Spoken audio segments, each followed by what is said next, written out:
We'll just get everybody's info and set it up after.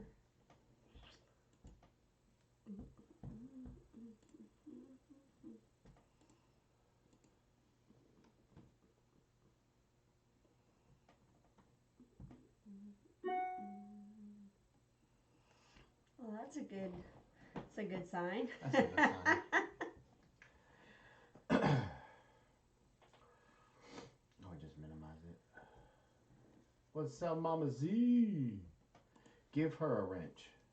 I talked to her earlier today, and you can do it right there. How do I do it right there?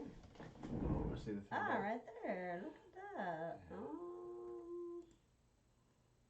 It won't let me. Well, you got to get her away from that. Somebody else needs to type in there or something. Wait for somebody else to type up so she gets away from that stinking icon. That stupid It icon. just keeps going to the icon. Uh-oh. Hold on. Jason turned the volume off of the microphone. There. You should be able to hear us Yellow now. Rose, what's going on, y'all? Woo. Y'all should be able to hear now. Can you hear? Maybe. Maybe. There you go. Kim. Why is it not?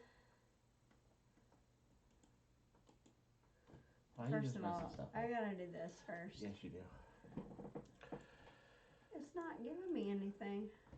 That's not how it's supposed to work. I understand that, but that's not working. You right click it? I did. I tried right clicking. I tried left clicking. I tried wheel clicking. Wheel click maybe? Nope. Nope. I don't know. Hey Luke, what's up? What's going on, Luke? Let's see. So while do I you're go doing in- that, where do I go in here? So I can hear somewhere? it should be community right there. Moderators.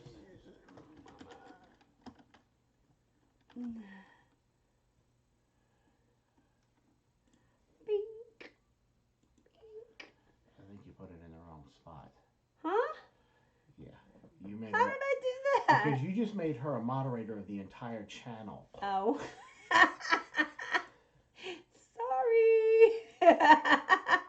Let's try this one more time.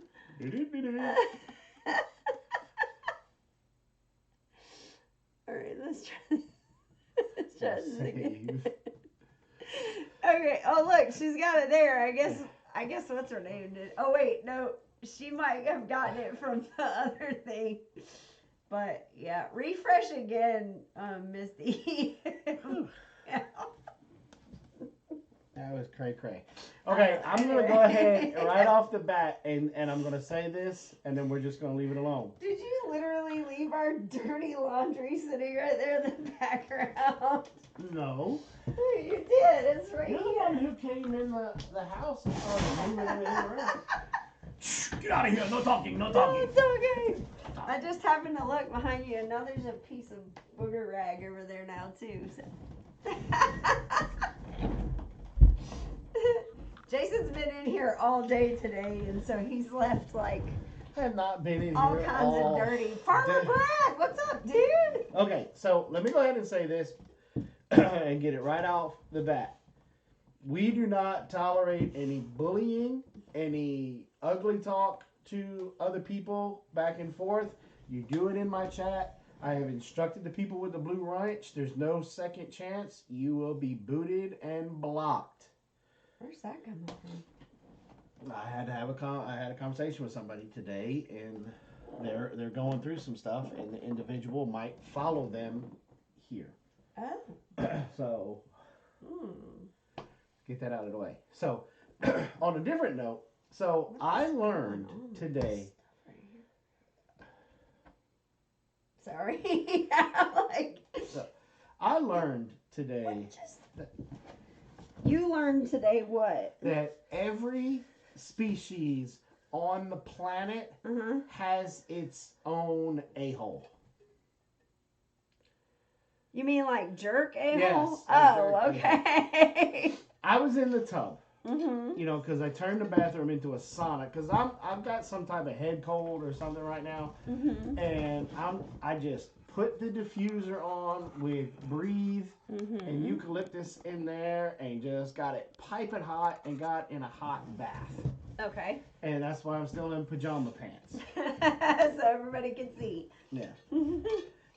And I was talking with some people on Polo, and then I got on the other app, the Chinese app, and I just started flipping through, and I got sucked into You went down a rabbit trail, okay? Because I like the scuba diving ones. I like the outdoorsy type stuff, and you know, there's some really good photographers, nature photographers that come up with some really good shots with different wildlife and different animals. Right. So when you start watching those, of course, the algorithm feeds you these. Right, sure. Right, okay? So this guy was going live on TikTok. Okay. And he has a huge, I mean, it's like a herd of these little tiny hamsters. Right? They probably ain't but about like that big. They're not mice. Okay. He says they're hamsters. So okay. They're like this big. Well, he's got these like satellite looking dish things. He's got like 3 or 4 of them in a row, and they can run on them. Okay. Okay. They like spin. And they spin. Now, this one little mini hamster, he was white and had this like black spot on his booty. Right. He was getting it on this thing, and you know how with the camera, if like when you if you're filming it in just your regular, what are we filming, like 30 frames per second or something like that? 60 30 frames? or 40, yeah, something like that. If you film a helicopter, you can literally see like the blade. Right, yeah. Well, this little hamster, his booty was bouncing as he was running so fast. It looked like his booty was like he was twerking in slow-mo. It's like going like this. I mean, he was getting it. He was like, digga, and he was just in there, and he was doing this, and that thing was, well, anytime any of his little buddies tried to get in, like, he would act cool first. He would be like, and he would stop it, right? And then they would get it going, and then all of a sudden, he'd be like, yeah, you're on my spinny, and he would stop, and he would spread out, and it would spin around, and he would, like, take the legs out from his buddy, and it would send them butt over head, out of him. And I knew he was doing it on purpose because I was like, okay, the first couple times I was like, oh, poor guy tripped. No, because he was on there by himself. He was practicing. You would watch him. He'd get it flying, and he would just like lay flat out on it and zip around like 3 or 4 times. And I'm like, you're an a-hole. And then in the second one, there were like 2 little mini hamsters, and they was just trying to get. It was like they thought if they could get theirs going faster, they could like jump over and knock him out. He was like the king of this one. King of the mountain, huh? Yeah. Like he'd see him getting ready to jump, and he would like put the brakes on, and then would go. I must have almost dropped the phone in the tub like 4 times because I was watching this. What I want to know is how long did you sit watching that? Probably about 30 minutes.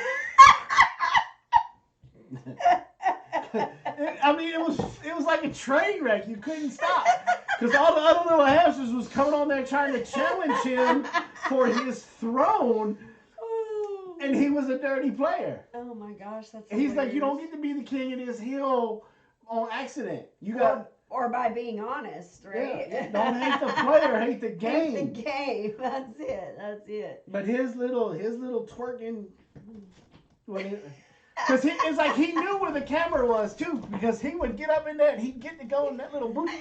Jason,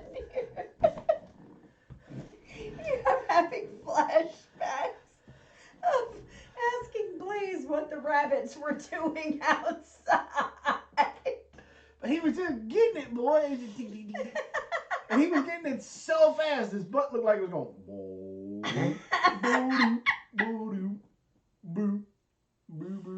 Oh my gosh, that's hilarious. So Farmer Brad said he took one of his sheep to a Bethlehem themed VBS. That's pretty cool. That's pretty cool. Oh my goodness. And Luke said, don't worry, nobody looks at the background anyway. You would be surprised. Yeah, you would be surprised. We had one person who was so, like, she... Like, nitpicked our tile on our floor. Or, like, we would accidentally have a cabinet door, like, open in the... And I'm talking, like, way in the background. Like, not right there in front of you, but, like, way in the background. And she would be like, could you please close your cabinet doors? I'm like, seriously? Like, how did you see that? Or, like, the drawer for the... Because we would be in the living or in the dining room and you could see into the kitchen. And she'd be like, could you please close that drawer? Like, I'm like, the very what? next time we had a live stream after that, I had every We drawer, opened every cabinet door. open, and she's like, yeah, I gotta go. That was great. So, and we also live with an animal a-hole. Oh my gosh, where is she? Is she gone? She's not even in here. Oh, okay, wait. So let me preface this. So some of you have been around long enough to know that my most prized Christmas possession, besides my handed down Santas from my mother, that we are continuing to add to that collection, my most prized is your Jesus thing. My Jesus thing, which is a 15, almost 16-year-old Little People nativity set. Way back in the day, we picked one up at Lifeway. It was one of those Black Friday special things. And my kids, you know, the two girls were, like, Ladessa had just been born. And so we picked it up because I thought, you know, I want a nativity scene in the house, but the kids can't be around anything that will break. So that's what we did. Now this little nativity scene has brought us laughter. It has brought us joy over the years.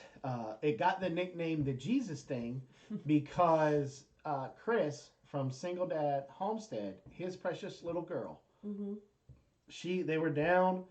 It was like a week or two before Christmas, a couple years back, and the dog hit. In all the chaos, I guess the dog bumped the nativity scene, and it was like kind of knocked over and spewed all over the thing. Well, it was time to come to the table for dinner, and she was walking past it to get to the dining room, and she looked down at it, looked up at Rob, and she said, "What's wrong with your Jesus thing? What's up with your Jesus What's up thing? with your Jesus thing?" I'm like, "What?" And then I looked down and realized that the nativity scene was like, you know, all over. And we usually put it up underneath the tree on the tree skirt right there. And typically, it's not a problem. When we had Apollo left it alone. Last year when we had, he was still brand new, it was Floki. Floki would kind of mess with it a little bit, but not too much. He was more interested. We had to take all of the ornaments and put them up high on the tree, right. But we had, I can't remember who it was that came, but somebody destroyed my shepherd dog. Was that our 6-month guests? I think so. Yeah. So somebody came and destroyed. There's a little shepherd dog that goes with it.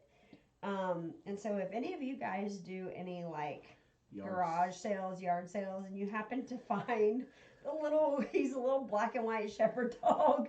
Anyway, sheepdog.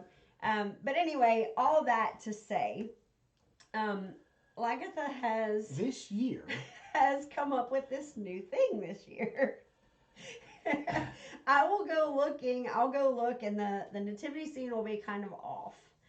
And there'll be a couple things knocked over or something. And so I'll go over there because it's normal for the cat or the dog to kind of just walk by it and it bumps. And the thing is, it's on the tree skirt, so if they step on the tree skirt, move the tree skirt, it'll move everything. So I looked over there and I was like, are we missing, when we first put it out, I was like, are we missing one of the wise men? And the girls were like, no, I think we have them all. And I'm like, I don't see all the wise men. So I turned a corner, and one of the wise men was in Lagartha's crate.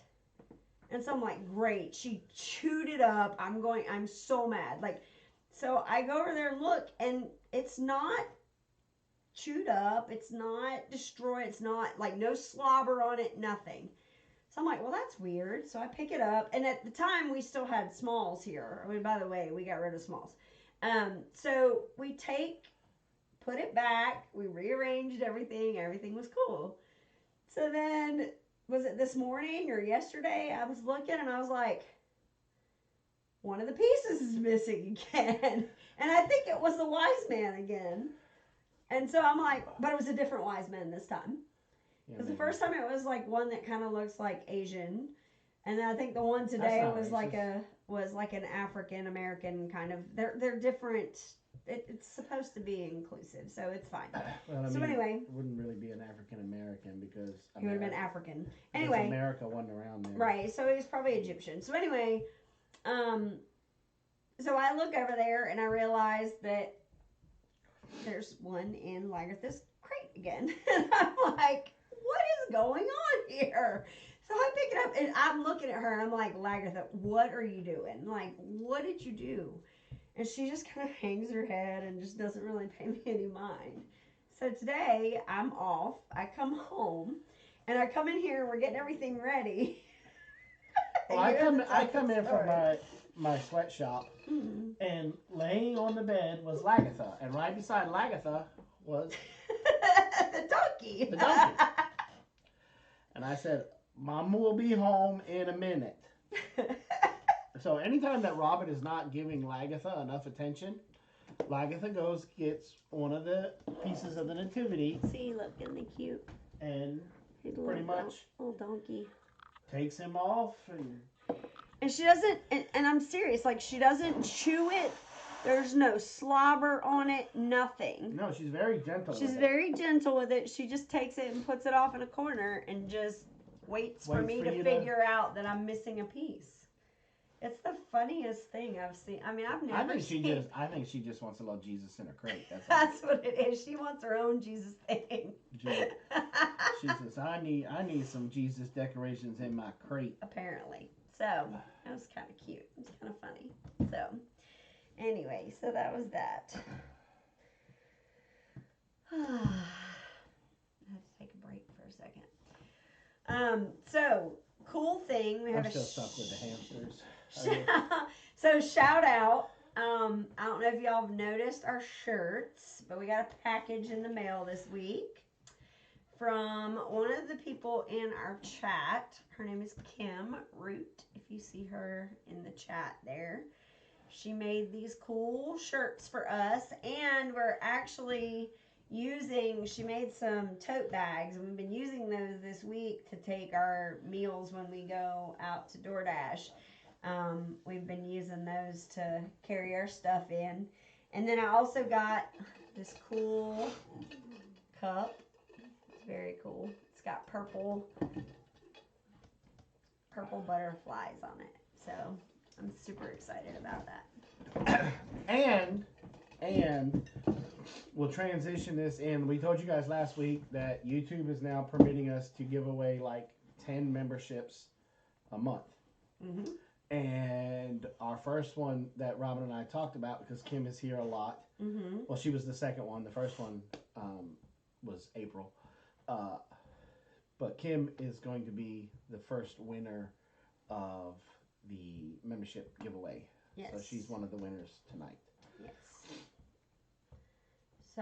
So yeah, and Robin said, well, that's going to make it seem like we can be bought. And I'm like, well, we can.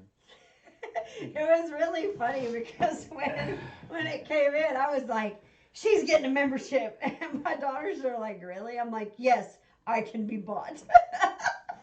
They're like, Mom. I'm like, look, I ain't even going to lie. I mean. But she was already one of the 10 right, beforehand. It's kind of a joke that my wife is taking too far. People are going to be like, okay. No, but she's been very supportive. Yes. In where everybody can see, mm-hmm. like she is commenting on Facebook pictures and posts and things like that. But she's also reached out to me several times behind the scenes just to be supportive. And I don't know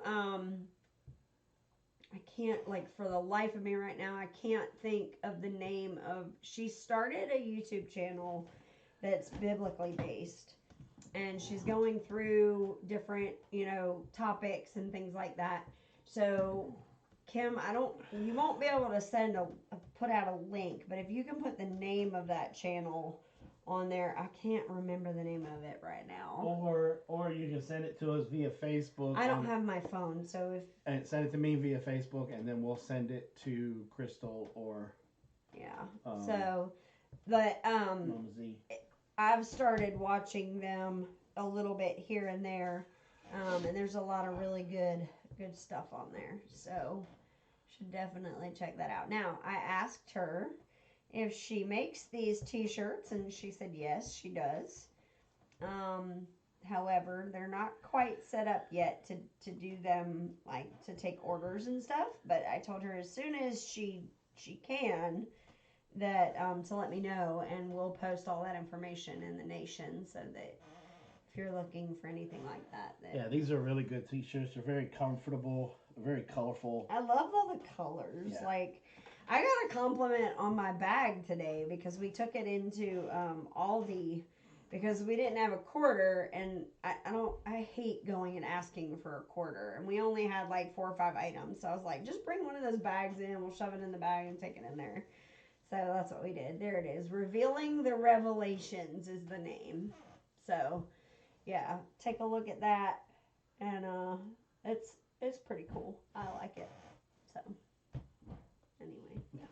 So one of the things that we're going to ask, that if you guys are watching our videos or our shorts, please start to leave a comment, even if something if as simple as hi, and give us the old thumbs up. That's the big one. Because we learned today that pretty much watch time is nowhere near important as it used to be. It's all about interaction. They want, and YouTube, satisfaction. If you haven't received a survey yet, you're probably going to be starting to receive surveys from YouTube asking you, did you like this video? Did you not like this video? What did you like about it? Blah, blah, blah. Yeah.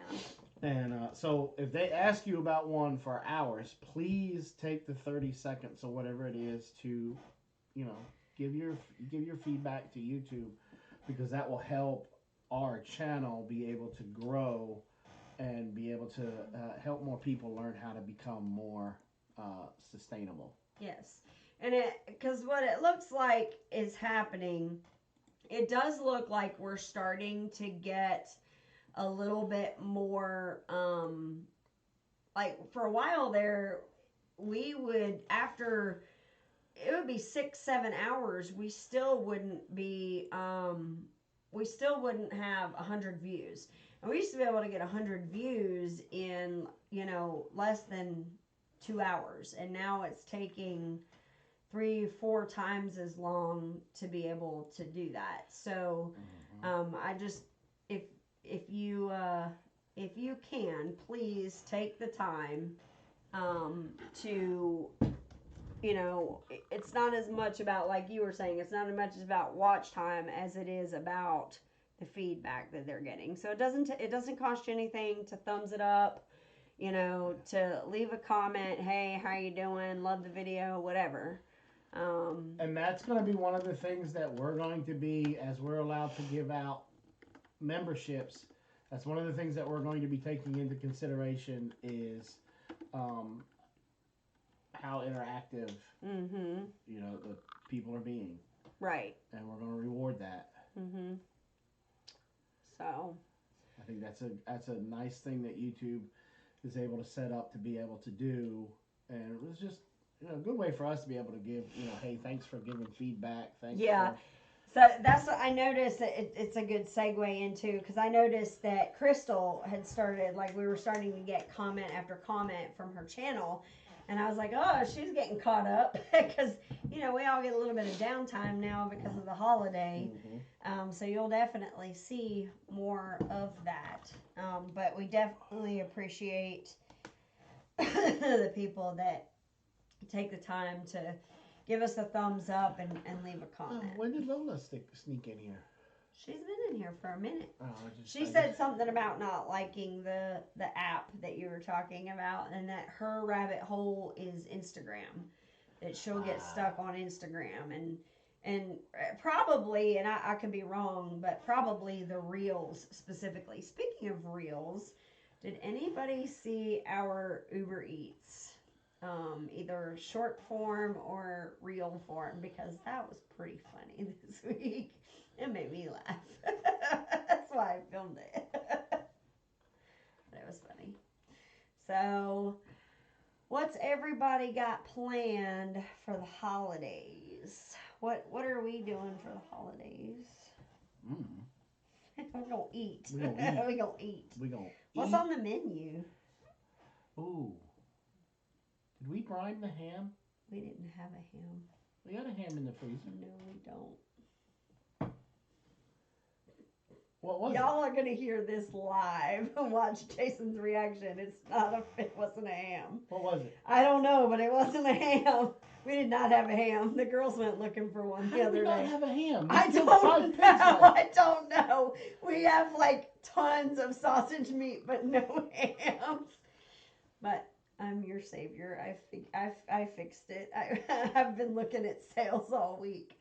I wasn't gonna break it to you until later, but we don't have a ham. We figured what we would do is with this cold weather, we'd get one popped and at least have one for New Year's, but we don't have one. We don't have one. Isn't that the craziest thing?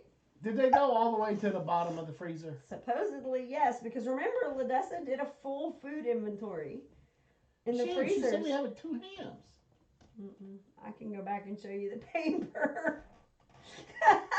Isn't that crazy? I don't remember us eating a ham. So, let's see. What does Copper... Sorry, Donald and I will both be working, but we'll open gifts in the morning and eat ham later. Working as in working your jobs on Christmas? Oh, speaking of you and Donald, we need to meet up in Valheim. Oh, Valheim. Because guys have presents underneath my Christmas tree in Valheim I need to give you.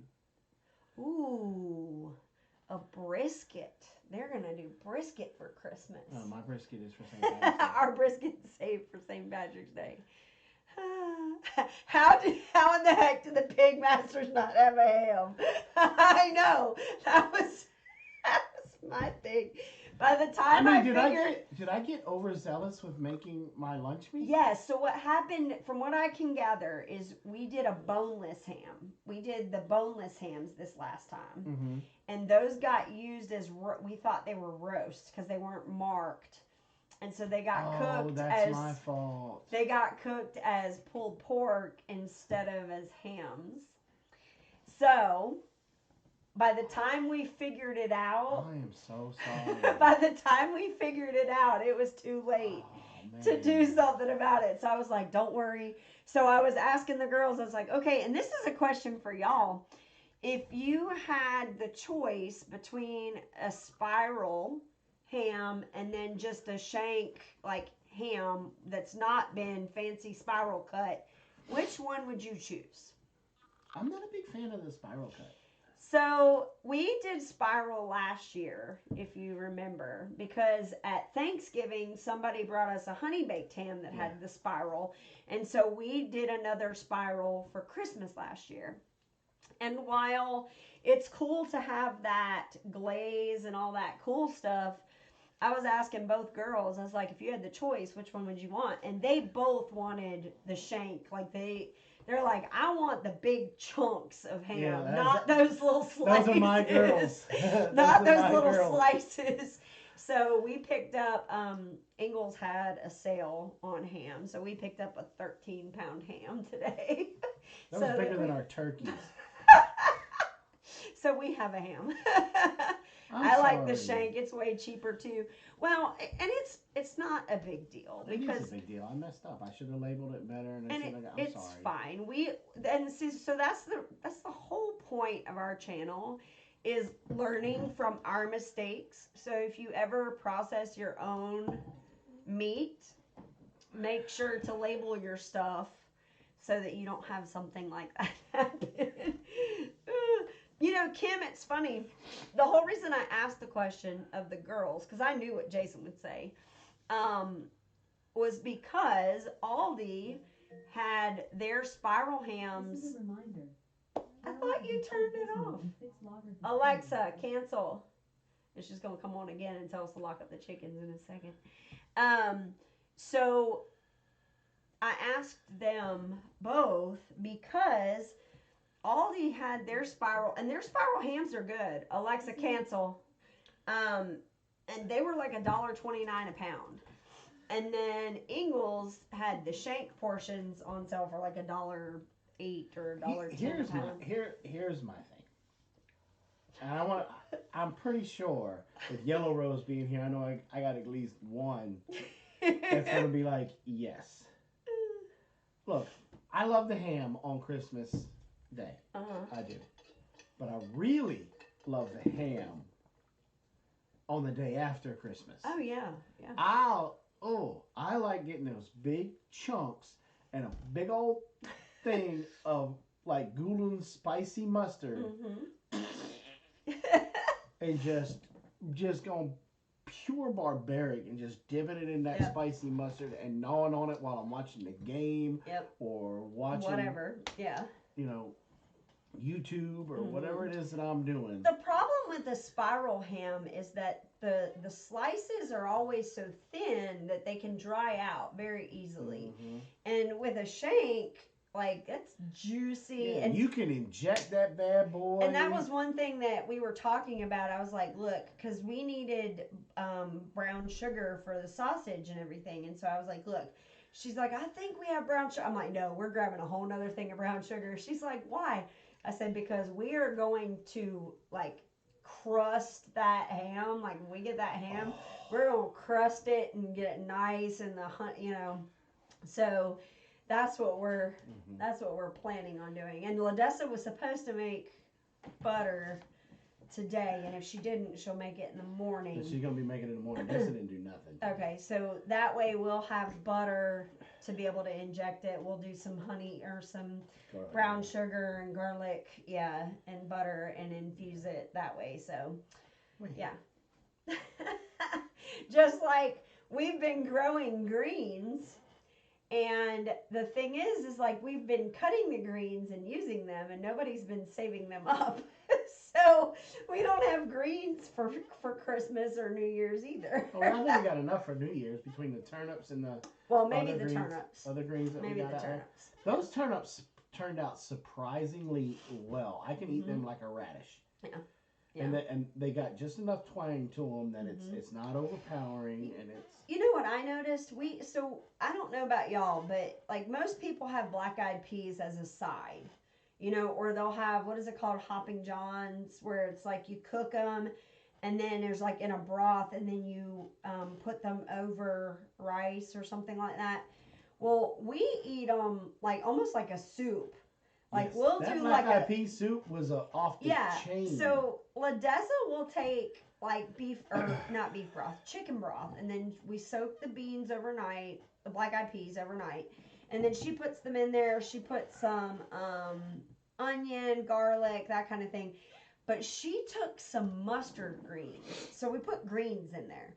But I could tell that they were mustards because when I was eating them the next day, that spice was like punch you in the face.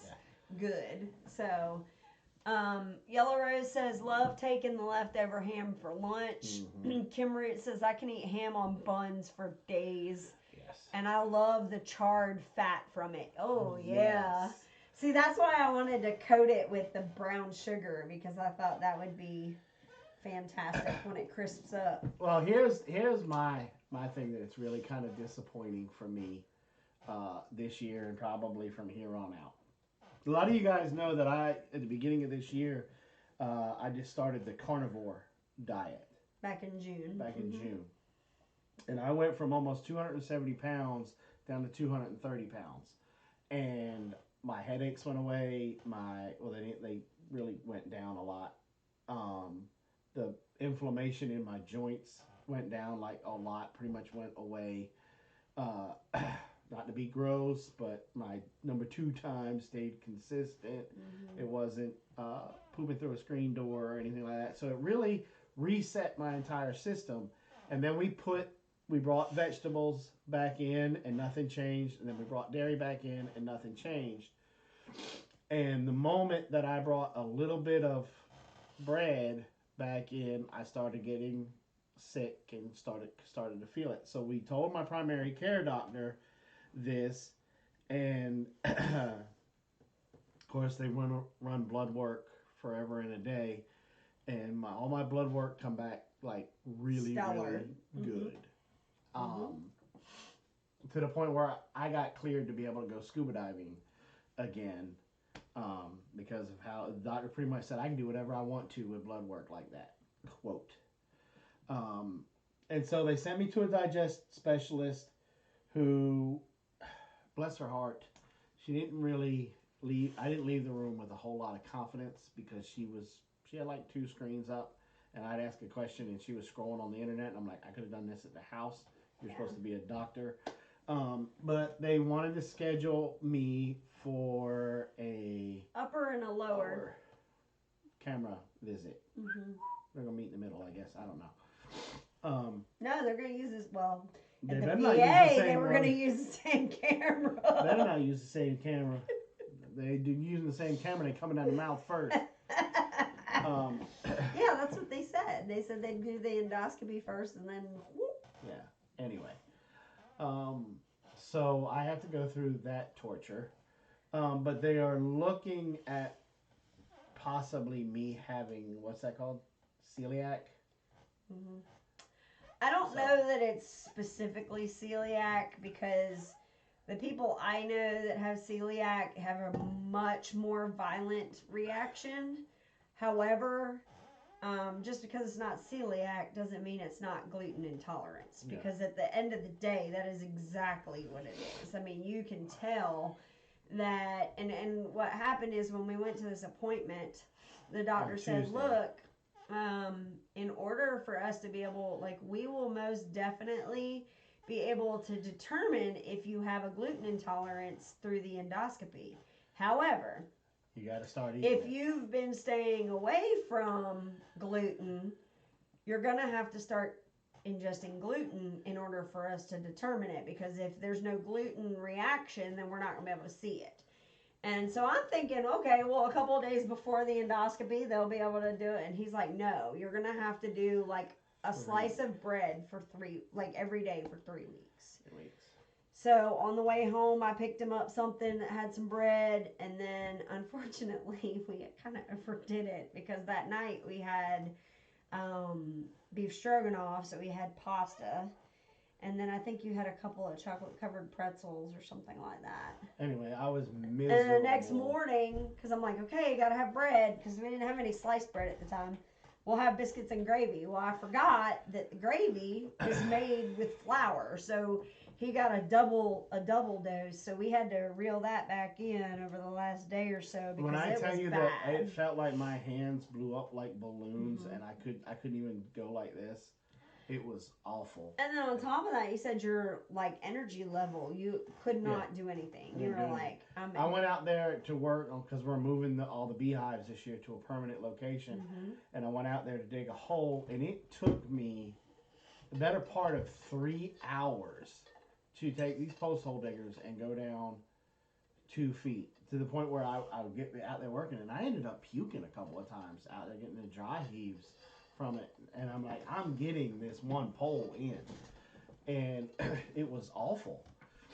And then he was useless the whole rest of the day and the next. So I'm having to really deal with this. So prayers and well wishes will be very much appreciated. But this will be my last year of being able to enjoy a ham sandwich. Why? After Christmas. Because, look, as soon as this is done, I'm going back to the carnivore. Oh, a ham sandwich. Yeah. I didn't think you'd want the bread anyway. Well, I've got to have it, so. Why? Oh. No, I'll just. What else are we having? We're having macaroni and cheese, so you can just have some macaroni, and that will be. I'm talking about the day after Christmas. Okay, so you can have more macaroni. I am having a ham sandwich, woman. Okay. Don't take this from me. Big old thing of Duke's mayonnaise and ham chunks. You're silly. And so silly. It's one of those that these next till well, my appointment's what, February 2nd, I think. It's after. I think it's February 2nd because then the other one's like March 14th. Yeah, something like that. I don't know. So. But the first one is the endoscopy. So. Yeah. And once that one's done, then I'm going straight back on the carnivore. I don't care what they say for the other one. No, they don't. He said that was for the endoscopy because he said they can absolutely diagnose gluten intolerance through an endoscopy. So. And I might not need the other one. You are doing everything you can to try and get out of that. That's not why they're testing that side. You are almost 50 years old and have not had one yet. My blood work doesn't is phenomenal. Matter. I don't need doesn't it. matter. I do the poop on a stick. Doesn't and it matter. Comes back clean. Doesn't matter. Because the poop on the stick's only going to tell you if something's already bad. Well, nothing's bad. And so goes with your blood work because your blood work is only going to tell you once something's bad. So, just saying. Look, Laura's like, Jason, you're killing me. I miss sandwiches. See, I can give or take the only time bread is necessity for me is hot dogs. Whenever I'm having a sausage dog or a hot dog, I really like to have a bun. I really like to have, that. Or like a Philly cheesesteak. Like obviously a sub, something like that. I want to have bread with that. But just a regular like sandwich or whatever, Yeah, that's going to be the hardest thing for me is because I love subs. Yeah, now subs. And we had that happen. When we went to do Halloween with a Heart, one of the things that we like to do for a cheap, relatively cheap, what happens is we go down to Augusta, and so we're an hour and a half away. So a lot of times we get sucked into going out to eat. And we were trying to, pinch some things so that we would, Christmas would be okay. And so instead of dropping, $40-$50 for us to eat, anywhere right now. And so what we ended up doing is we buy the big long loaves of bread that they bake at Walmart. And we'll get, like an everything bagel mix or, Italian herbs one. And we'll open those up and make huge foot and a half long sandwiches. And then we cut them up into pieces and everybody eats, that way. And they're so good. Man. And they're really good. We'll get, because nowadays, they make... Well, I mean, Baldino's has gone out of business. They sell the lunch meat set up in the, like it's already done, almost like you get it from Subway. And your mom and pop delis are gone. And so, trying to find a deli that makes a good hoagie or a good sub is... So you gotta make it at home. So we just make it. We get some provolone, we get some turkey, some ham, some salami, and the lunch pepperoni. Meat that you get is just not great either anymore. That's why I really seriously started looking into making my own lunch meat because it's just it's gotten so expensive and it's trash. It really is trash, especially roast beef. How in the world can you mess up roast beef? Because it's not roast beef anymore. It's mush. It's beef mush. I mean, that's what Arby's does. I used to work there. Literally, the roast beef that you get in the store is in a 10-pound bag, plastic bag of beef mush with chunks and beef just paste almost. And they cook it at 200 degrees for a couple of hours, 3 hours.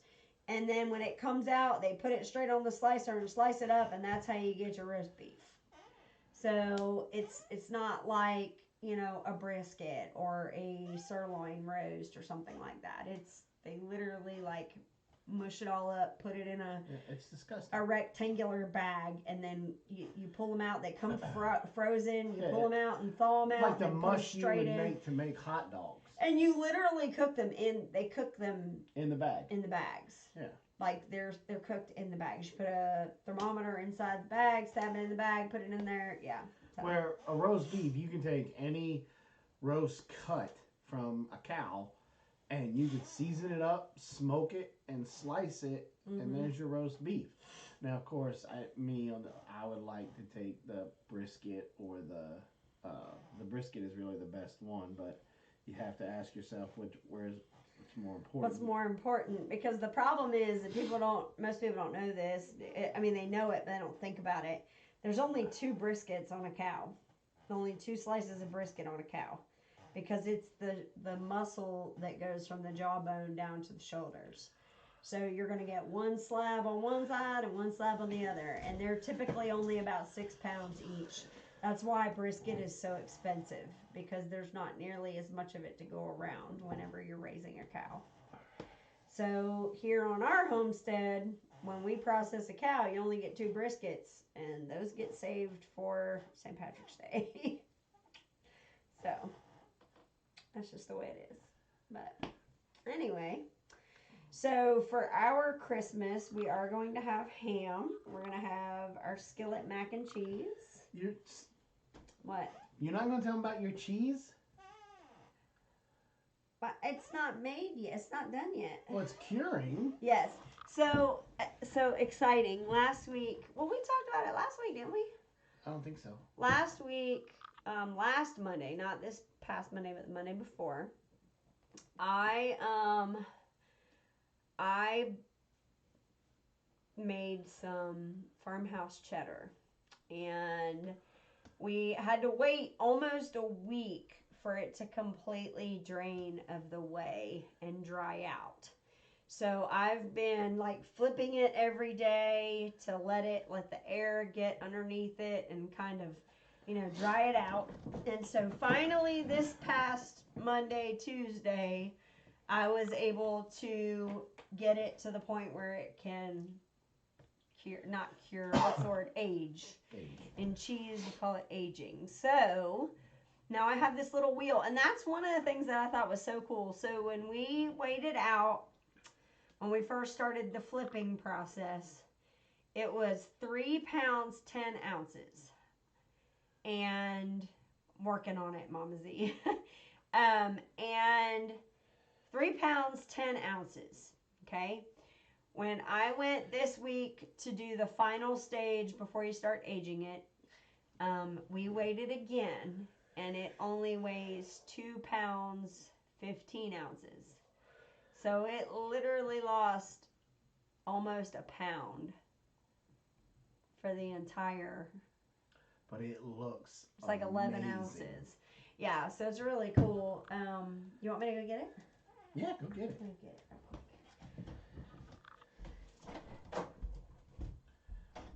I love her in yoga pants, y'all. I ain't even gonna lie. Woo. Get my motor running. But it looks amazing, and she did such a good job, and she was very meticulous with it, and I can't wait to taste it, because if it's half as good as the soft cheese that they make, I mean, game over when it comes to cheese. Like they also made yogurt, and the yogurt was very good. And yogurt is so easy. Yeah. Okay, so now there's definitely some moldage going on, but that's what the cheese is supposed to do. Now, these lines and the indentions were kind of a happy mistake because I did not have a cheese press that would hold this, and the thing that I needed to let it let the whey fall out the bottom, I needed some kind of a colander.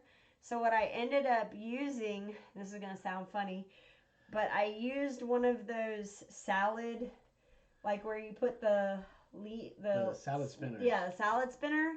And so that's what these little lines on the sides and the indentions, And then this part right here is where I had it sitting on the rack to let it, no way,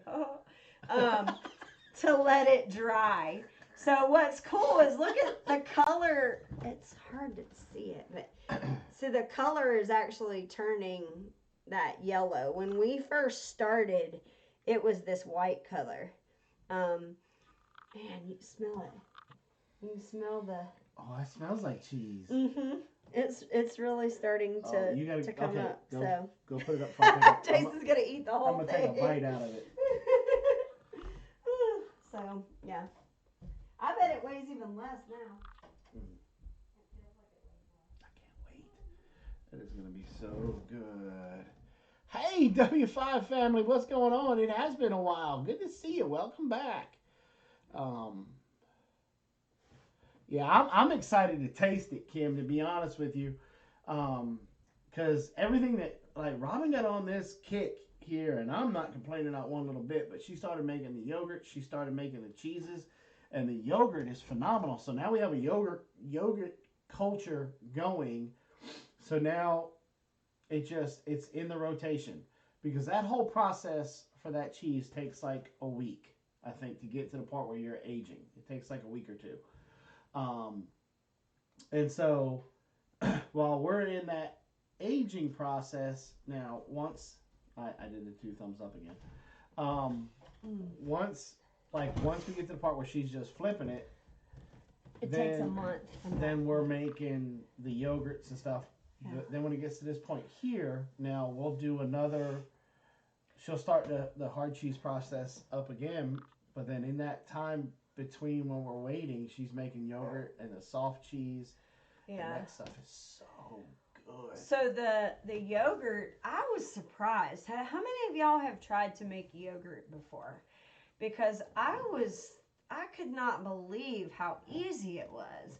I literally took my slow cooker, and you put it in there and do a couple things here and there, and then it's done. Like, there's no active what? Yeah, I know. He's on a roll tonight.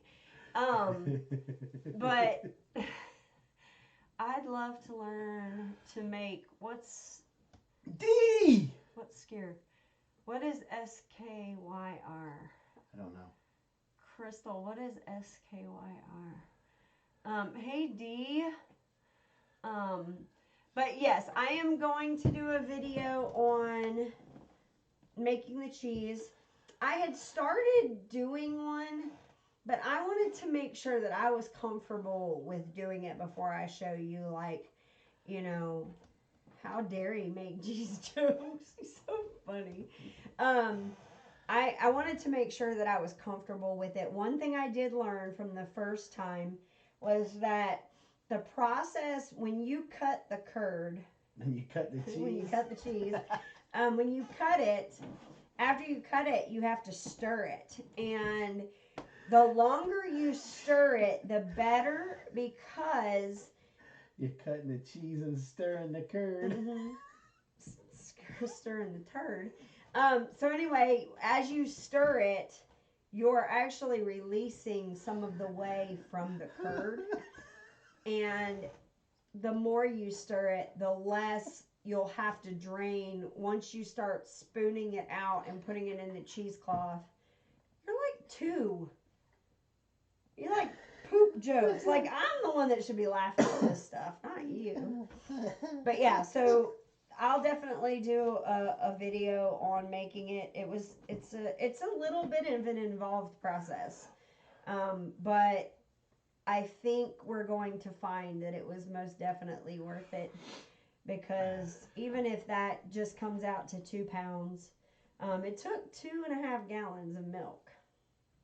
But one of the things that I think is cool is the whey that it produced, we were able to use for feed. And so the byproduct was not wasted. It was still useful. The other cool thing about making yogurt, I don't know how many of you use plain yogurt, but plain yogurt and sour cream are pretty close. in consistency. Yeah, you guys were switching out the sour cream. So instead of buying, because I've looked at how to make sour cream, and usually you just put like vinegar or some lemon juice or something in the cream, and it'll sour it and you know, kind of make it clump up. And I didn't have the time to do that, and we were going to eat something that needed sour cream, and I asked Carol, I said, wouldn't just plain yogurt, sour cream, like, couldn't we interchange them? Just like people do it all the time. I was like, okay, cool.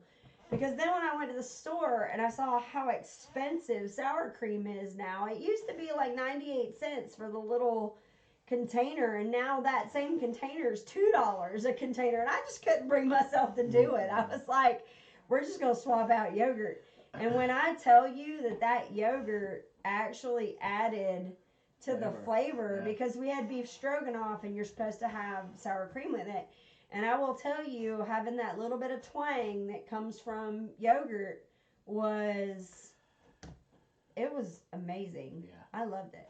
My wife is corrupting my child. Sour cream is delicious, but my wife is strange and is working to convert my daughter. But I will tell you, if you've never had homemade yogurt, just plain yogurt before, be prepared, because it definitely has a twang to it that, if you're not ready for it, well, definitely. But it is really good. And what I'm excited to do is to be able to, is to start putting fruit in it. And what I've seen a lot of people do, and we just haven't done it yet, is they'll take some of their fruit jelly and just add it in to give it the flavor. You know, like how you do fruit on the bottom yogurt at the store or whatever. Huh. They'll just take like blueberry jam or strawberry jam and just mix it in with their yogurt to make the flavored yogurt. So we're going to have to mix it with the muscadine jalapeno jelly. So I love that jelly. I love the jalapeno muscadine jelly. Every time we have pork nuggets, like I'm like, sticky pork. That, and you got to try it like with my peanut butter rolls. Oh, I've had it. Now Dessa puts way too much jelly on there. When you bite it out, it just shoots out the back end of it. But it is so stinking good.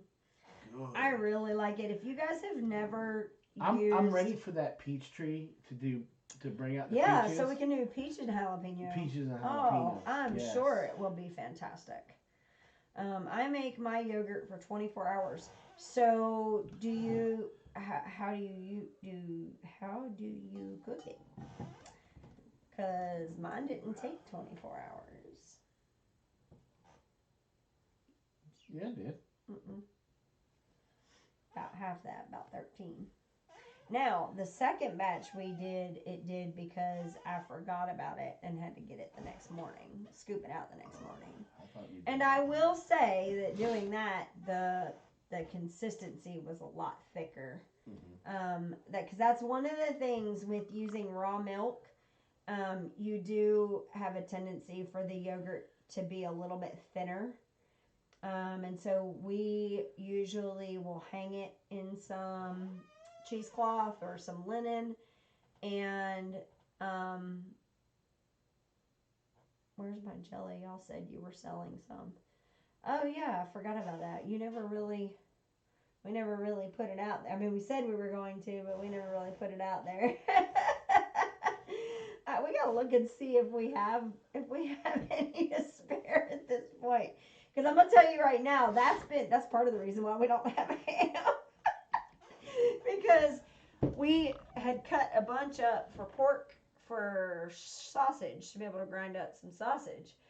And I'm going to tell you, that is my go-to comfort food is pork. Pork nuggets with it, yes. Pork nuggets. Carol will dust them in cornstarch or flour and fry them up.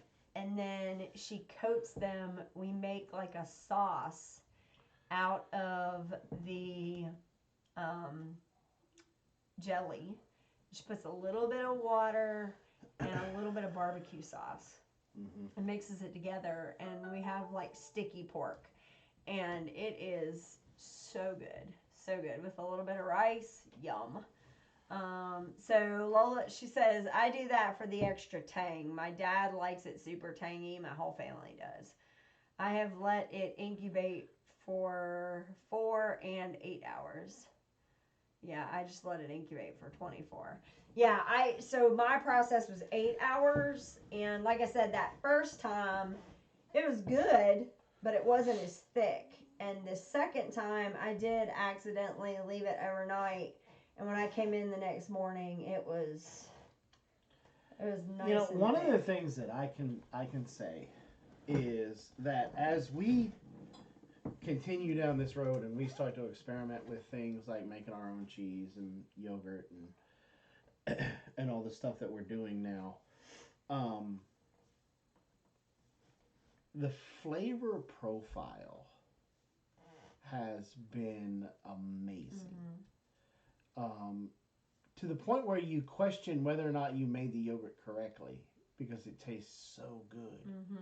And I think, you know, I don't know. I mean, I could just be spitballing, but I think it's probably due to the lack of the chemicals, the fact that stuff hasn't been over processed Or preservatives. Preservatives. Yeah, that's the big one.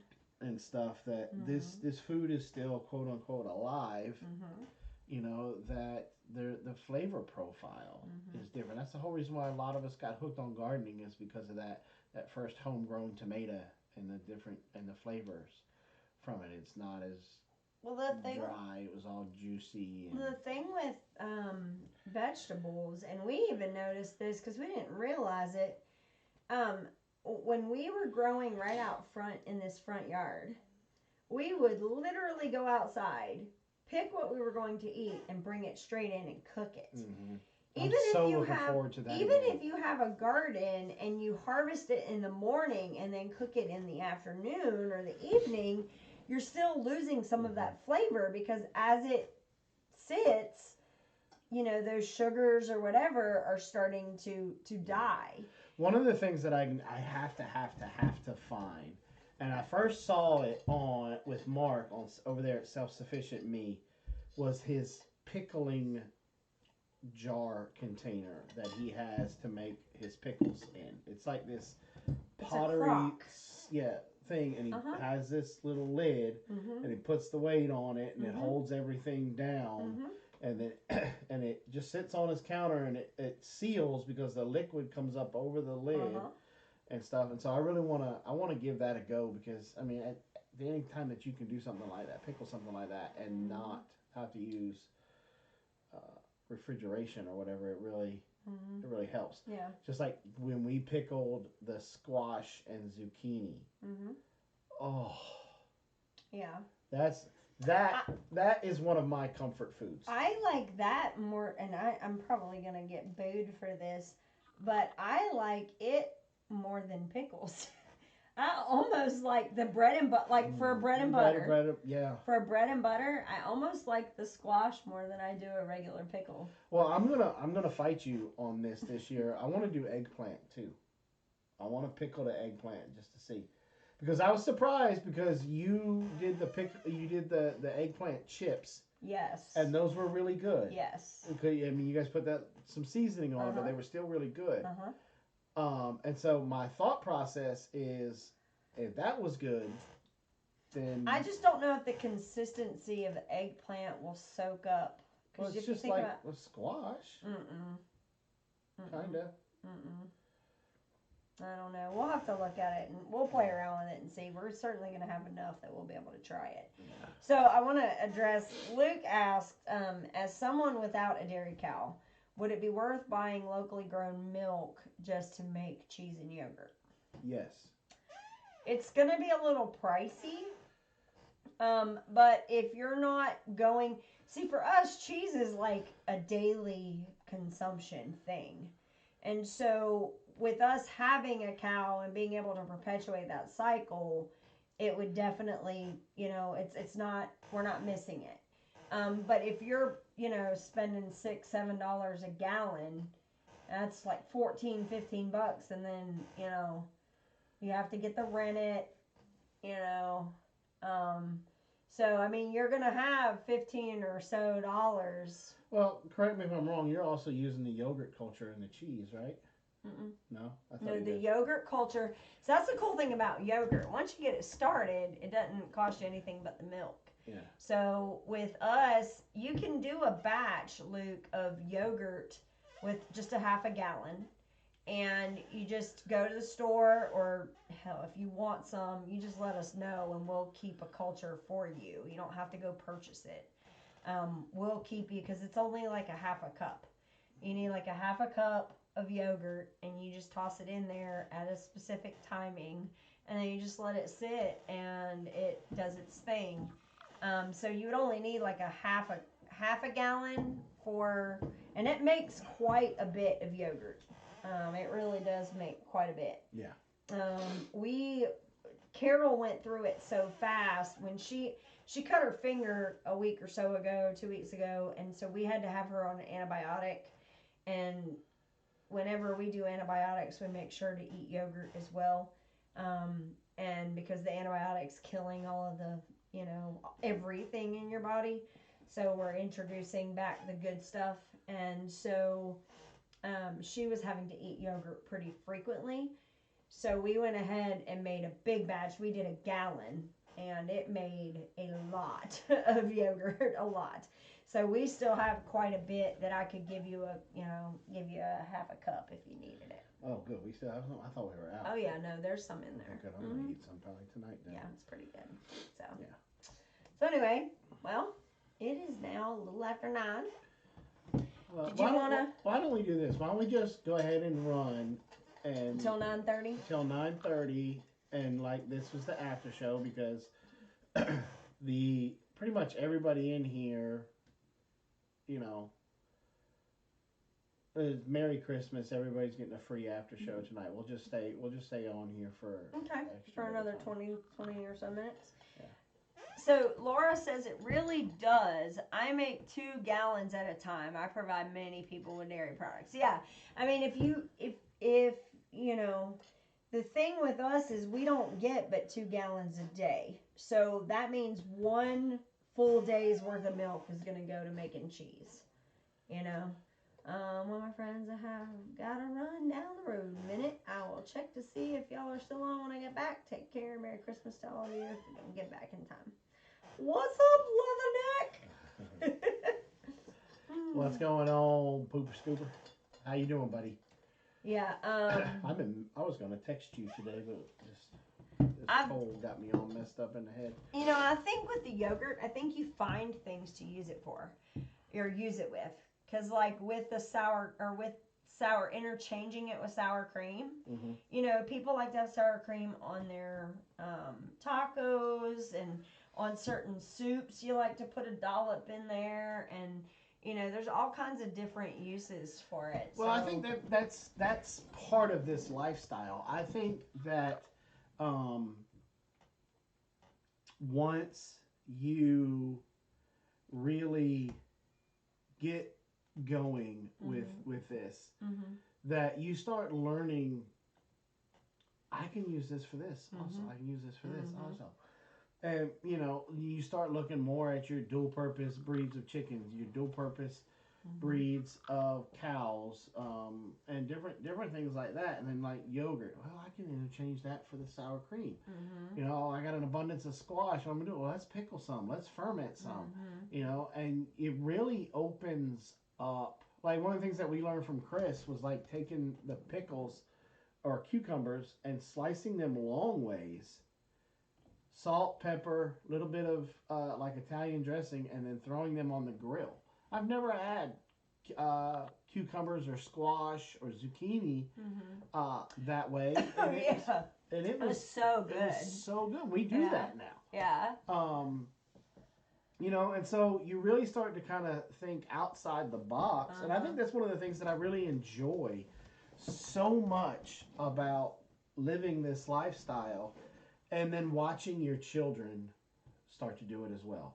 Because we've got we revamped our entire front yard because it was time for those boxes to go because they were falling apart. And we started having more and more people over. We're leading a small group for Bible study, here at the place. So we kind of needed a sitting area outside.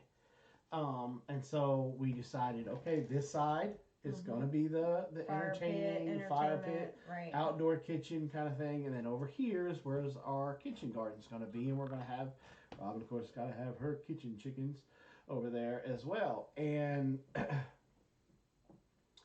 watching my daughters think outside the box, because they, whether they'll admit to it or not, they love cooking over a fire.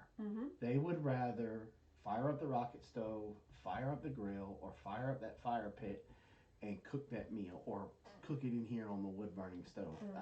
I think it gives them a sense of power, a sense of freedom, maybe. It really empowers them. It gives them a whole bunch of confidence that if anything went absolutely crazy or we lost power or something, they know they'd be eating. And so watching them think outside the box, Carol set up she took a bar, set it across the top, got some wire, got a grate, slid it over there so that way she could Yeah, we had an old grate that wasn't being used, so she took some chain that was left over from hanging the lights in the seed room, and hooked them up and got it all set up so that she could. So. And when I see that, as a dad, I go, I don't have to worry about them being hungry. I don't have to worry about them. It's like, and they're taking it upon themselves to set traps out. And Carol caught her first rabbit this year. And so they popped that and skinned it, cleaned it. Carol has really taken possession of being the person who skins the animals, who eviscerates, who, I gotta stop talking, my hands are just gonna keep popping up that thing. And she's also taken a keen interest in doing the hides. She's working on those now. Yeah. Yeah. And so that I feel is really, really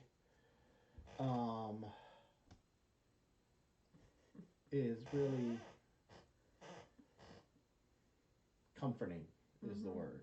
As a parent, it's comforting.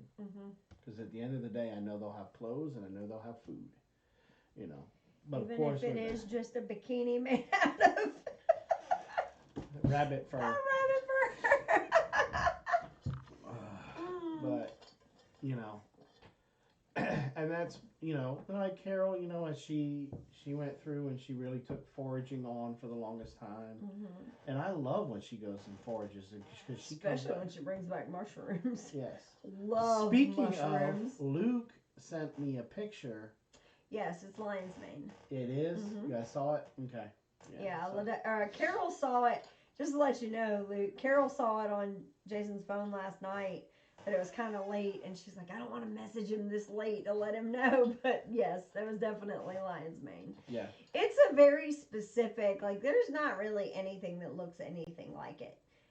So if you ever see that, it's pretty definitive that it's lion's mane. So that's a good find there, Luke. Go ahead and go out there and harvest that bad boy. You won't regret it because that lion's mane is a good mushroom. Good mushroom. So it's funny. Mama Z was saying stuff about that. They're talking about sheep milk. We actually saw somebody at the Farm Where You Live conference that was making soap out of sheep's milk. And if I remember correctly, because I asked her what was the deal with sheep's milk versus goat's milk as far as the what were the benefits of it over goat's milk, because everybody raves about goat's milk soap, and she said something about the fats that allows, or the proteins that allows it to be a much better soap than goat soap. So but then Mama Z said that donkey milk is a thing with soap as well. And the timing was funny because Lone Star said that's badass, but he was talking about the girls. And the timing was funny because he's like, I just went back and saw your message about donkey milk. I was saying that their dog. That's pretty funny. So Luke said, I think Donkey I'm going. milk? Yeah. I think I'm going to get it tomorrow if it's there. Absolutely. I'm telling you, if You got to go out to church. Cut it up and fry it in chunks. Oh, it's yeah. so good. It's oh, so it's good. so good. It's amazing. It's really good. It's amazing. Mm-hmm. So, okay, I have a question for Lone Star. Uh-oh. Lone Star, where do you send somebody who's been injured playing peekaboo? Oh my gosh. Are you seriously going to do this? Seriously? It's a good joke. It's not a good joke. It's a very good It's joke. so bad. You send them to the ICU.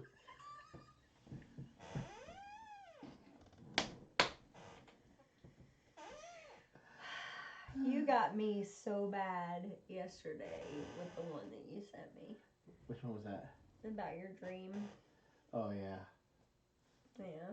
Yeah, I had the weirdest dream the other night. I dreamed that I was a muffler. Just rattling around. I was a muffler. I woke up exhausted. So bad. I was like, you're like, did I tell you about my dream? And I was like, no. What was your dream, honey? Like, I was really invested. And you're like, I dreamt that I was a muffler. And I was just like banging around. And I'm going like, where did that come from? And then all of a sudden he's like, I woke up exhausted. And I was like, really? Really? Did we really just go there? Hey, what does a deer eat? Corn. A fondue. That makes no sense. A fawn. Like fondue. Deers don't eat fawns? How is that even funny? Like, that's awful. That's not even a dad joke. Like, that's bad. Oh, golly.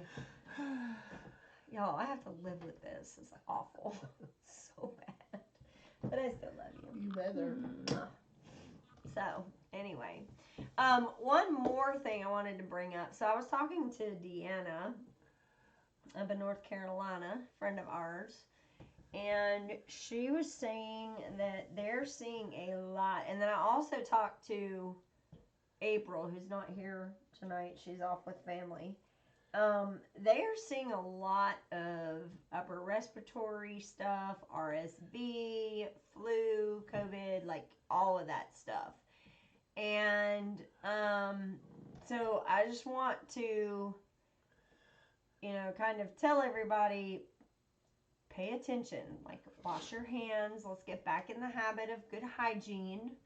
Because we're doing just like after 9/11. Everybody was all, paying attention and, loving everybody. And then 6 months later, we hated each other and all that stuff was back to normal. And I feel like with everything that happened with the pandemic, we've kind of gotten comfortable again.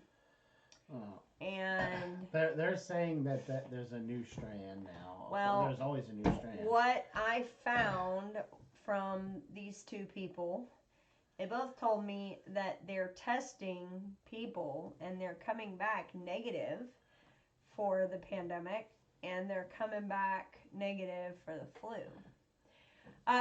What I was saying with 9/11 is that after 9/11, everybody was on high alert for any kind of terrorist stuff, and everybody was loving everybody else, and we were all fighting everything together, and then 6 months later, we were back to hating each other. So, same thing with pandemic. We, there's like, Mama Z, Missy saying she had it twice in 1 month. And I'm not convinced at this point that that's not what we've been fighting the last month. Because our immune system is so high that it presents differently with everybody.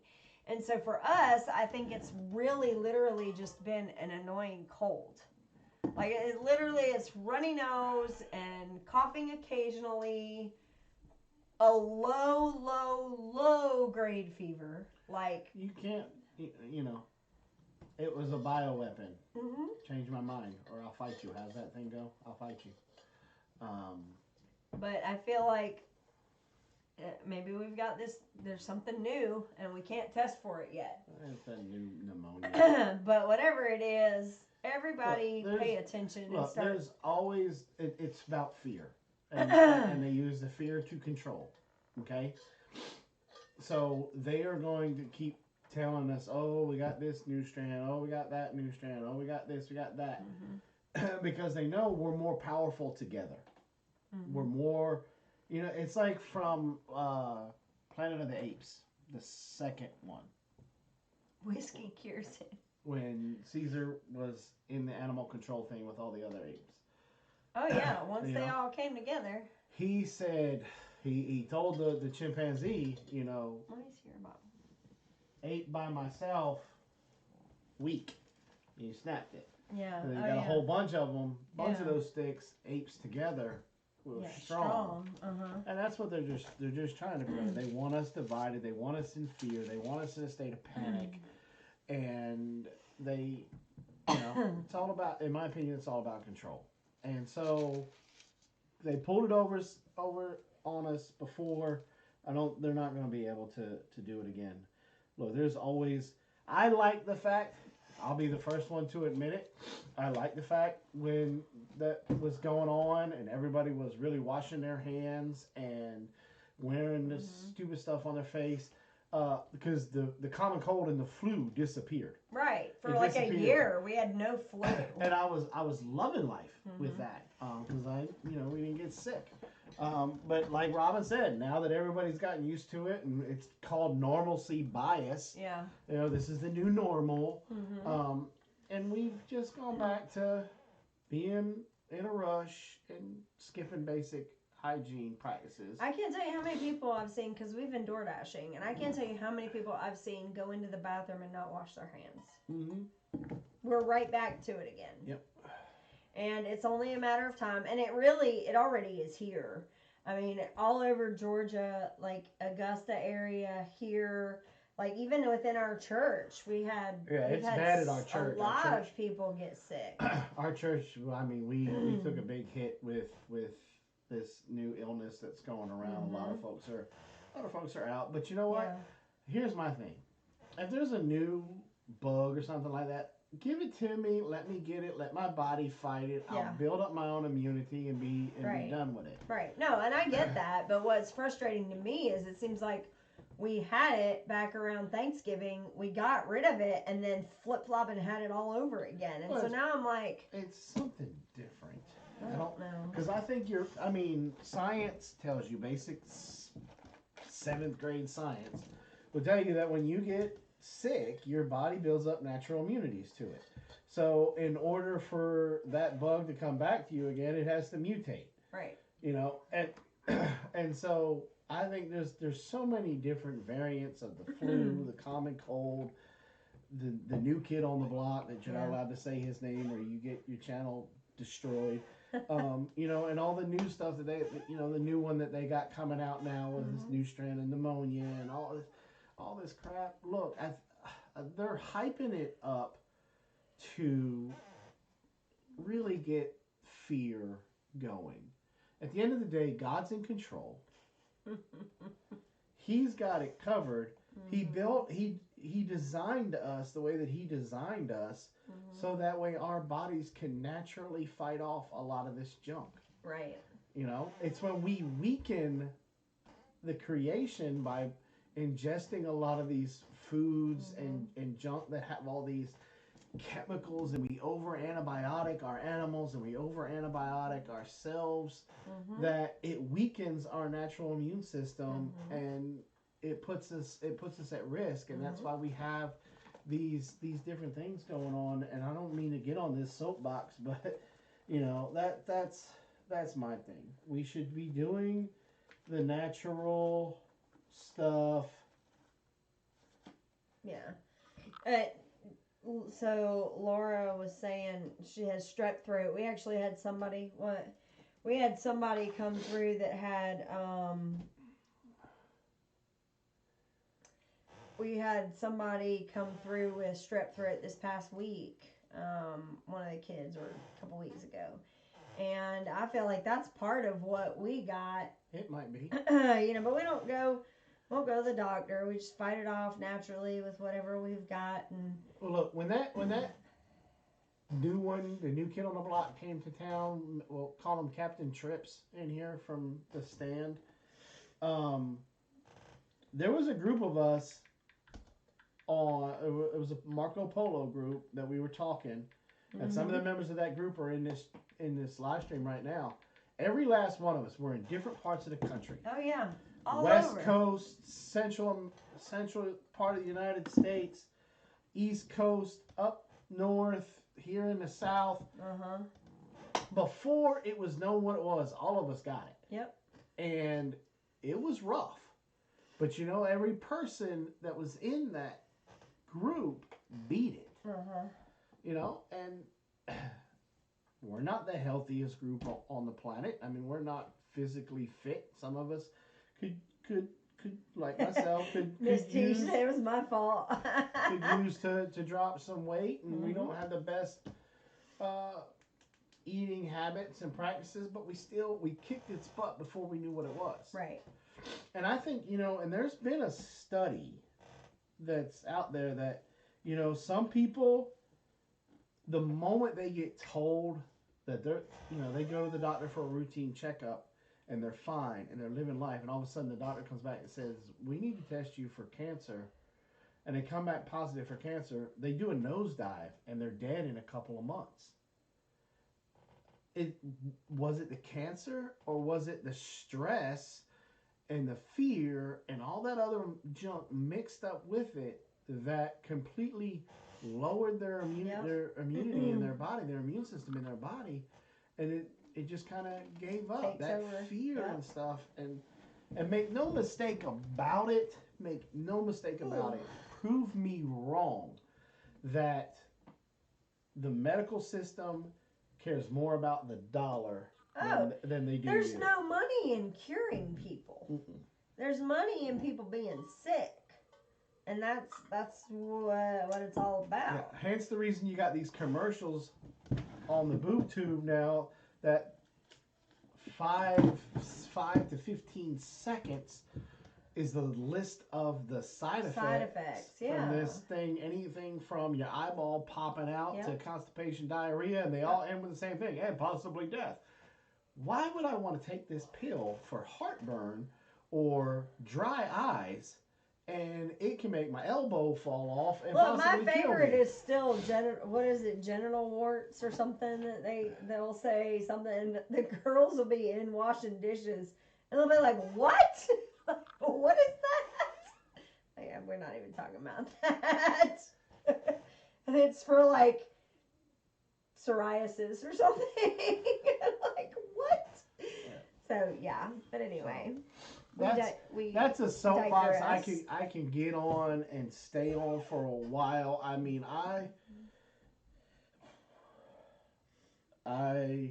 get extremely frustrated and extremely upset where they are using the medical system to get rich off of. They're playing with people's lives to get rich off of, because some of these doctors have backdoor deals with these pharmaceuticals and all of this stuff, and it just really just. Crystal said,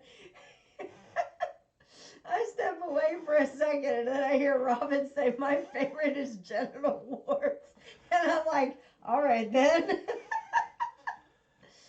I'm in healthcare insurance. It's all about the money. I can't tell you how many emails we get a week about new prescriptions being approved. I'm talking billions. Absolutely. Yeah. I'll give you a good example. Just with Jason's thing that he's got going on. When we went to the doctor, the VA was the one that originally sent him to do this. And they immediately send you the prep kit out from the pharmacy. So we had the prep kit ready to go. And I thought, before I leave, let me go ahead and, take a picture of this so that when we get there, I can show it to him. So when we get there and I show it to her, the lady's like, yeah, our doctor doesn't like that one. And she gave the reasons why.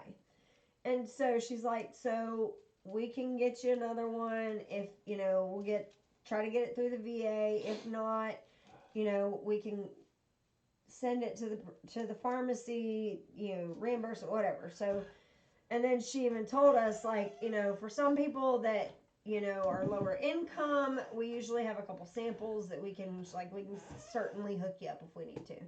Well, then we get over to the scheduling department, and the lady is very much involved with the insurance side of it. And she pretty much told us that the one that the VA sent is the one that they approve, and that's it. Yeah. And she's like, so that's the one you're going to have to use unless you come out of pocket. And I was like, well, the other lady told us something about a sample. She's like, well, I actually do have a sample, so I can get you one. But, yeah, otherwise he was going to have to drink a gallon of this stuff instead of, 16 ounces or 2 16-ounce cups. Isn't that what she said? Yeah, and if I wasn't cleaned out enough, I was going to have to do it again. And it was and apparently that gallon one doesn't clean you out the way that this other one does. Yeah. So it's ridiculous to me. So, side effects may include death. Wait, what? I just got a cold. Lone Star said the whole reason my wife dropped out of medical school, she saw how broken it was and how corrupt, and she hated it. Loved medicine, but I feel her homeopathic skills have grown so much since drop. Oh, I'm sure. That's good. Geeky Garden says, my favorite side effect is new or worsening heart failure. I just can't figure out how heart failure can get worse. That's a good point. Yeah, how does that get worse? And it's like they don't pay attention. Like when my grandmother was still alive, she had to take this pill for her blood pressure. But then that pill's side effects caused heartburn. So then she had to take this pill for the heartburn. And then that pill would cause her kidneys and stuff to act up. So then she'd have to take this other pill, and then she'd end up having to take this, and it caused her to become diabetic. So then she had to take this, and it was this railroad effect. Is when you look at people my age, that they have a pill organizer thing that's as big as this notebook right here, and it's full of all of these pills. Yeah. And it's basically due to one pill. They gotta take this to take that, and this to take that. It's just a ripple effect of all the side effects, and it's ridiculous. Lone Star says, does anyone remember their mothers rating the drug samples at the doctor's office when they'd go for a visit? I do remember that. I remember, and that's one thing, we were talking about this the other day, because Carol, like I said, Carol was on an antibiotic. And so we were talking about eating the yogurt. Ladessa was getting mad at Carol because Carol was eating up all the yogurt. And I said, I'll make more yogurt. Your sister needs to eat yogurt. So then I had to explain to her why Carol needed to eat yogurt while she's on the antibiotic. Even more so because we don't take antibiotics. So when we have to go nuclear on something, antibiotic is the way to go. I mean, that's what it was originally intended for. And the reason the girls were kind of confused about this whole antibiotic resistant stuff. They're like, I don't understand how that happens. And so when we went to the doctor and she got her antibiotic, it was a different one than the last time she got an infection. And she said, I don't understand why they don't just give me the same one. I said, because your body's already built up a little bit of a resistance to that. So if you take it again, it's going to take more for it to be effective this time.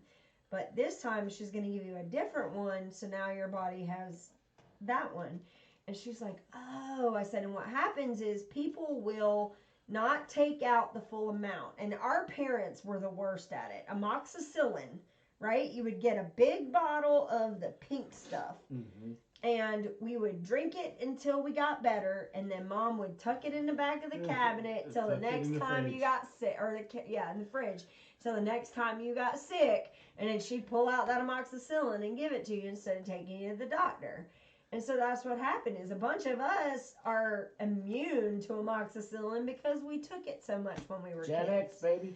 So I had to explain to her, look, take all your pills until they're gone. Don't leave them lying around. That's it.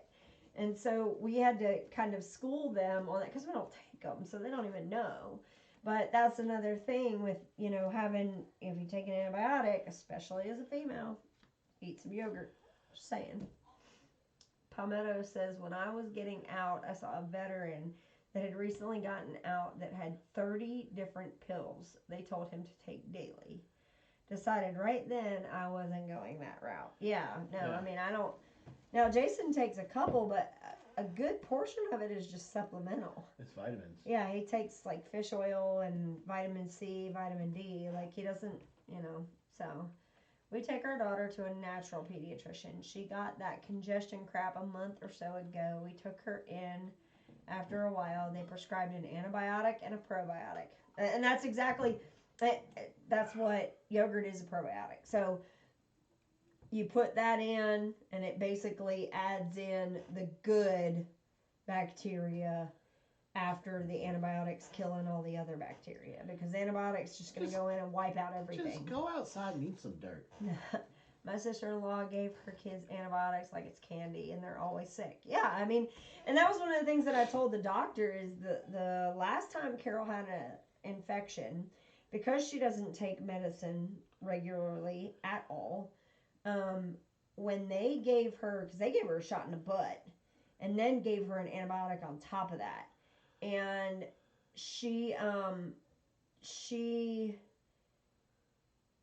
as soon as she got the shot, it started clearing up. And it was because she's not taken antibiotics before. So it did what it was intended to do, which is to knock it out quick. And so I told the doctor this last time, I said, she took a shot of whatever it was, and then had the little Z-Pack or whatever it was that they give them.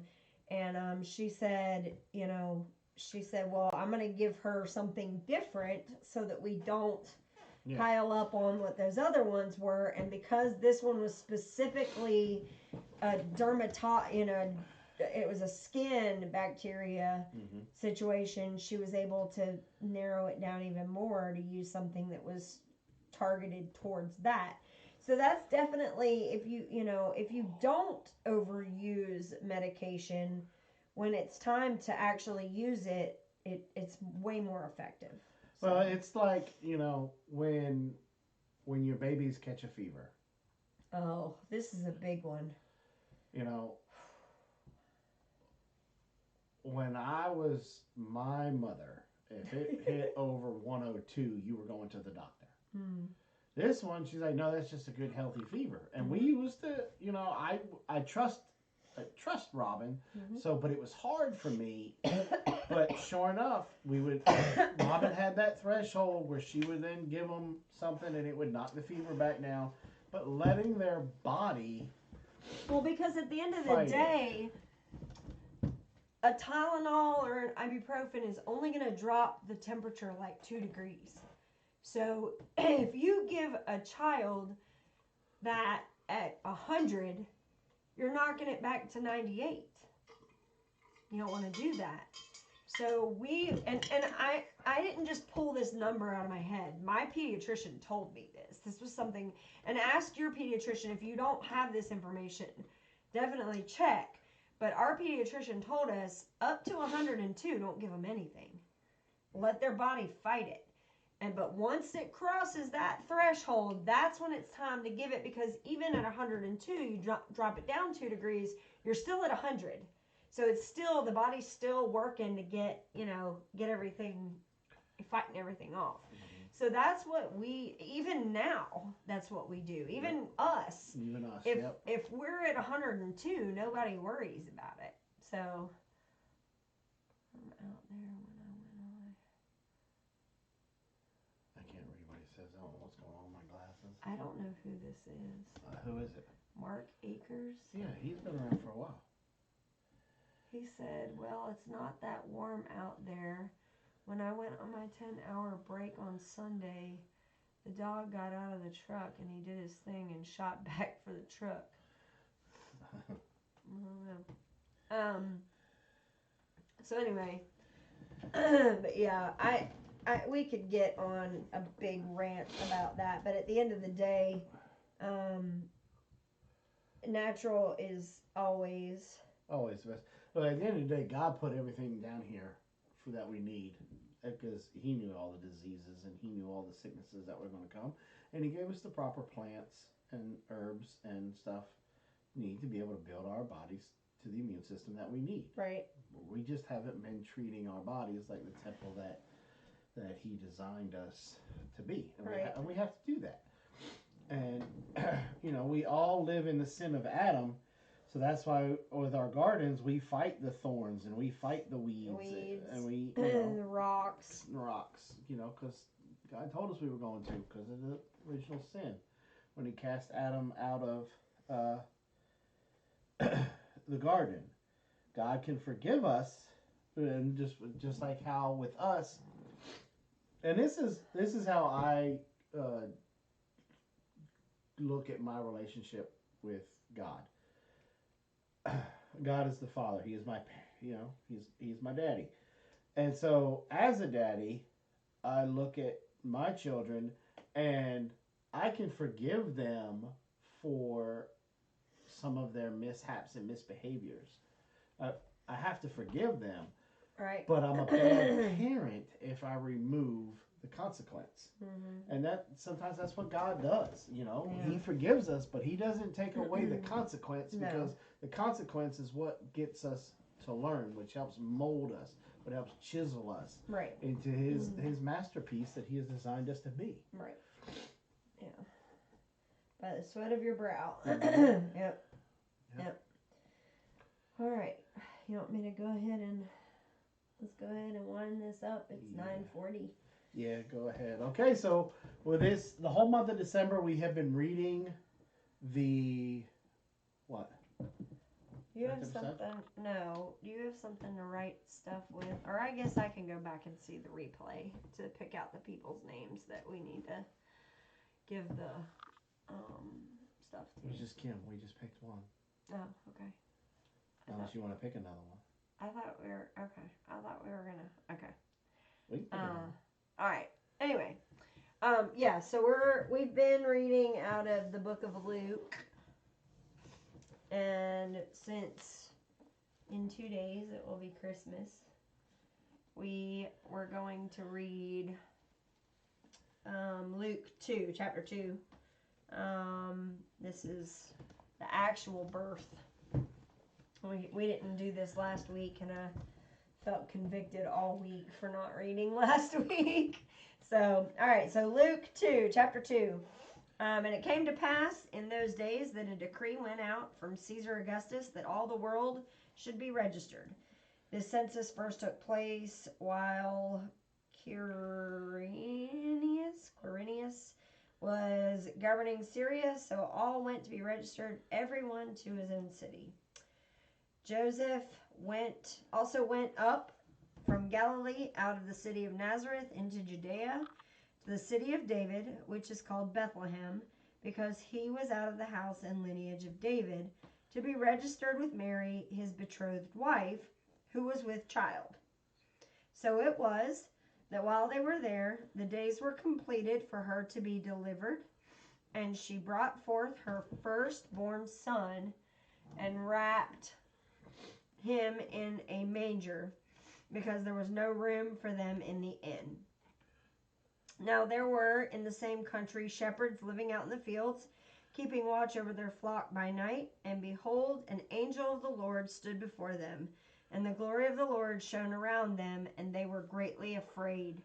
Then the angel said to them, "Do not be afraid, for behold, I bring you good tidings of great joy, which will be to all people. For there is born to you this day in the city of David a Savior, who is Christ the Lord. And this will be the sign to you. You will find a babe wrapped in swaddling clothes, lying in a manger." And suddenly there was with the angel a multitude of heavenly hosts, praising God and saying, "Glory to God in the highest, and peace, goodwill, and on earth peace, goodwill toward men." Um,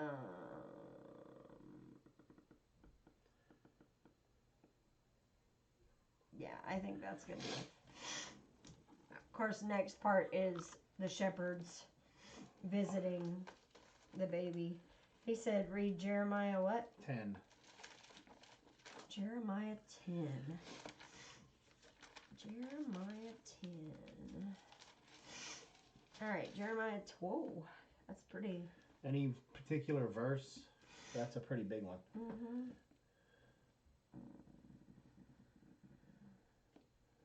It's a prophecy of Jesus, isn't it? Jeremiah 10 about the prophecy.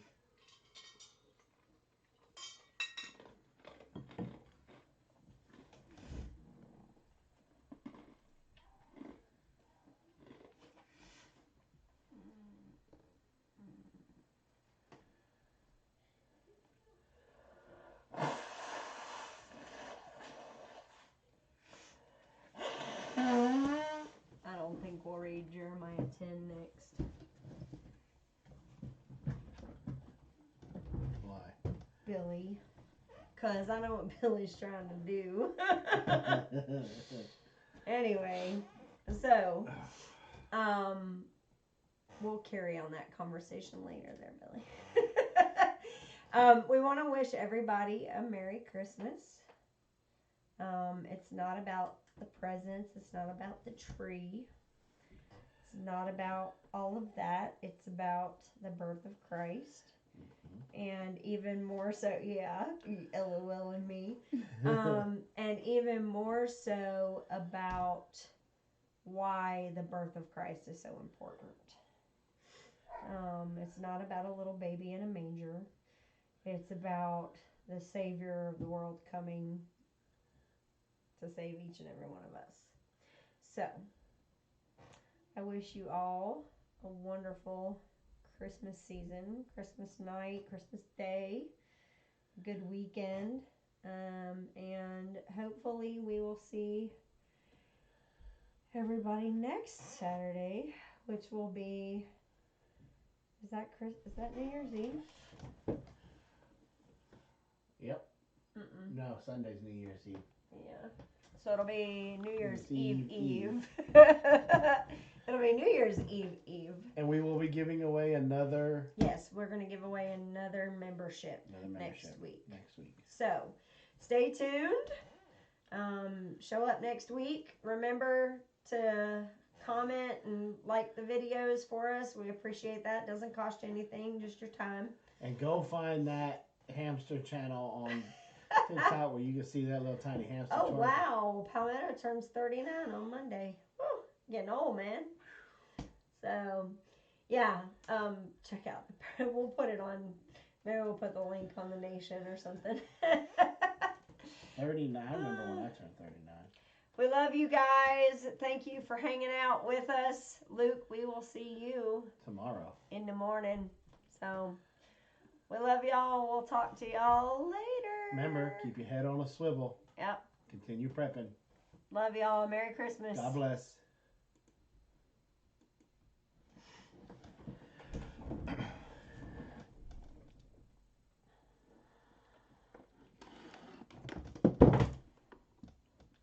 That wasn't very incognito, was it? Because this is the part in the live stream where I know you guys are sticking around because you're like, what is that crazy fat guy going to say this time? So I thought about singing. I thought about going, we wish you a Merry Christmas. We wish you a... Jingle bells, Batman smells, Robin laid an egg, Batmobile lost the wheel, the Joker got away. Hey! This is a public service announcement from the Batman. All the wheels are intact on the Batmobile. Robin is actually a human male who does not lay eggs, and the Joker is safely behind bars. So we just wanted to